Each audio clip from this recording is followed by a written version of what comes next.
अस्सलामुअलैकुम व्यूवर, कैसे हैं आप सब। उम्मीद करता हूँ सब बखैर आफियत होंगे। अल्लाह शाद आबाद रखे।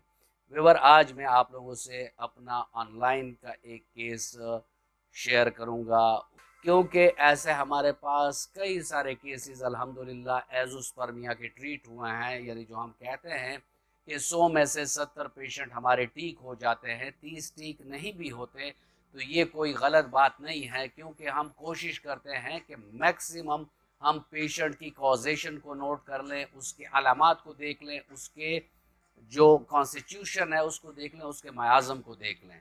इस वीडियो में मैं आपका टाइम नहीं लूँगा और इस वीडियो को आप बहुत मुफीद पाएंगे, और ऐसे मुफीद वीडियोस आप लोगों को वक्तन फ़वक्तन मिलेंगी भी अगर आप पे मेरे चैनल को सब्सक्राइब कर दें और बेल आइकन दबा दें।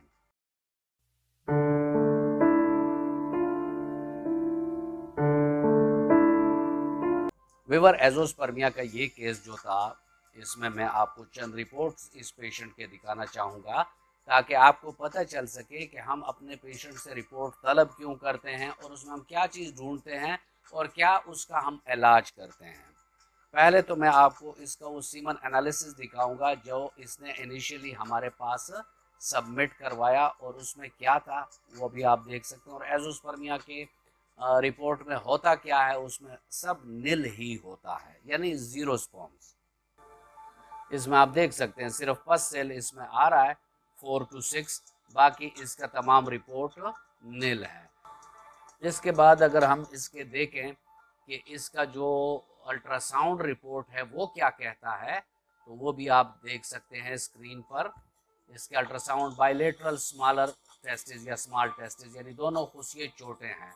इसके बाद जो हमने इनसे तीसरी रिपोर्ट तलब की वो थी उसकी हार्मोन लेवल की, जो हम अपने हर पेशेंट से कहते हैं कि हमें ये चाहिए। इसमें एलएच देखें वो भी लोअर एंड पर है, 2.61 है, 12 तक होना चाहिए। फिर एफएसएच है वो 2.66 है, ये भी 11.95 तक होना चाहिए। फिर जो टेस्टोस्टेरोन है वो 360 पर है, जो कि 1000 तक होना चाहिए। तो इसमें पेशेंट की ये जो थी हमारे पास 50% तक उसकी जो मालूमात थी वो हमारे पास आ गई। फिर हमने पेशेंट को कॉल का टाइम दिया, उन्होंने अपनी फ़ीस जमा कराई, और कॉल के टाइम पर हमने उससे उसके मयाज़म के बारे में सवालात किए। तो पेशेंट का मयाज़म जो निकला वो सिफिलिस निकला।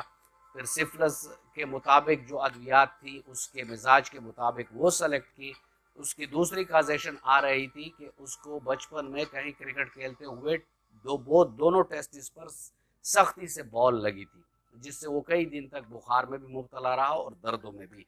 और साथ में उसकी एक कॉजेशन और आ रही थी कि इस पेशेंट को बचपन में टाइफाइड हुआ था और 2 महीने तक वो इस टाइफाइड के बुखार का शिकार रहा।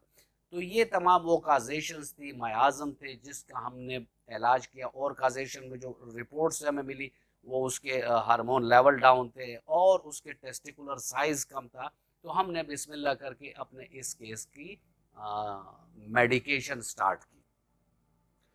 टारगेट हमारा वही था जो हम कहते हैं कि हम अपने पेशेंट की प्राइमरी काजेशन, सेकेंडरी काजेशन, मयाज़म, इसके मुताबिक मेडिसिन देते हैं। एज़ोस्पर्मिया के कोई तैयार कोर्सेज नहीं होते, यानी जो पेशेंट के अलामात आएंगी वही हम उसको अद्वियात देंगे। तो ये करते करते करते जब हम 6 मंथ पर पहुंचे तो हमने उसके बास टेस्ट फिर रिपीट कराया, और उसमें हार्मोन लेवल भी बढ़ चुके थे, टेस्टिकुलर साइज़ भी थोड़ा बहुत उसमें इम्प्रूव हुआ था। पेशेंट ये भी बता रहा था कि मेरे जिस्म पर पहले इतने ज़्यादा बाल नहीं थे, मेरे बाल भी ज़्यादा होने शुरू हुए और मैं शेव करता हूँ। पहले मैं हफ्ते 10 दिन में शेव करता था, अब दूसरे तीसरे दिन में शेव करता हूँ, यानी बाल तेज़ी से बढ़ रहे हैं। तो ये खुश आइन सी कुछ अलामात थी। हमने फिर अपने मेडिसिन को जारी रखा और 10वें महीने के एंड पर हमने पेशेंट को ये कहा कि आप अब अपना रिपोर्ट करवा लें, क्योंकि आपके बॉडी में, आपके जिस्म के तमाम जो सिस्टम्स हैं उसमें आपको चेंज लग रहा है। उसके सेक्सुअल डिज़ायर में चेंज आ चुका था, उसका जो प्री मैच्योर एजैकुलेशन का मसला था वो भी ठीक हो रहा था, यानी उसको 3 to 5 मिनट टाइम मिल रहा था। तो ये तमाम चीज़ें ऐसे हमें शो कर रही थी कि पेशेंट अल्हम्दुलिल्लाह ठीक होने की तरफ तकरीबन जा चुका है। जब उसने अपना सीमन एनालिसिस करवाया तो मैं आपको स्क्रीन पर उसका 10 महीने के बाद जो सीमन एनालिसिस था वो दिखाना चाहूँगा।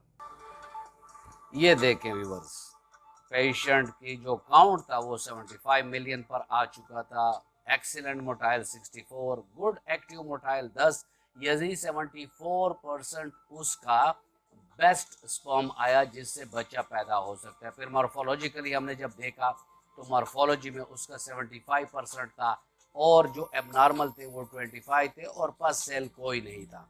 तो ये एक ऐसा टेस्ट था जिसको देखकर कोई भी नहीं कह सकता कि इस पेशेंट को एजोस्पर्मिया हुआ था। इसको हमने डाइट में भी प्लान दिए थे, कुछ डाइट टिप्स भी दिए थे जो हम अपने पेशेंट को देते हैं, उनके मिजाज, उनके जिस्मानी कमी को मद्देनज़र रखते हुए हम उनको देते हैं। तो ये तमाम चीज़ें जब कंपाइल हुई, उसने उस पर अमल किया, तो वो रिज़ल्ट आपके सामने हैं कि पेशेंट अल्हम्दुलिल्लाह ठीक हो चुका है। और अब अगर मतलब वाइफ की तरफ से कोई हिंड्रेंस या कोई ऐसा मसला नहीं है कि उसमें कोई गायनी का इशू हो, तो इंशाल्लाह रहमान इस पेशेंट के बच्चे अल्लाह रब्बुल इज़्ज़त के फजल से पैदा हो सकते हैं। तो ये मैंने आप लोगों से इसलिए शेयर किया। ऐसे बहुत सारे केसेस हैं जो हमें गुड न्यूज़ बताते हैं और हम उस पर खुश होते हैं, लेकिन ये एक मैंने आपको लोगों के साथ इसलिए शेयर किया ताकि मेरे उन भाइयों को जो मायूसी में घिरे हुए हैं उनको भी थोड़ी बहुत उम्मीद की किरण नज़र आए कि हो सकता है कि अल्लाह उन पर भी अपना फजल व करम फरमा दे। व्यूअर्स, ये था आज का टॉपिक और मैं उम्मीद करता हूँ कि आपको अच्छा लगा होगा। अगर आपको अच्छा लगा है तो वीडियो को लाइक कर दें और फ्रेंड एंड फैमिली मेम्बर्स के साथ इसको शेयर कर दें। मिलते हैं किसी ऐसी ही अच्छी वीडियो में, तब तक के लिए इजाज़त। अल्लाह हाफ़िज़।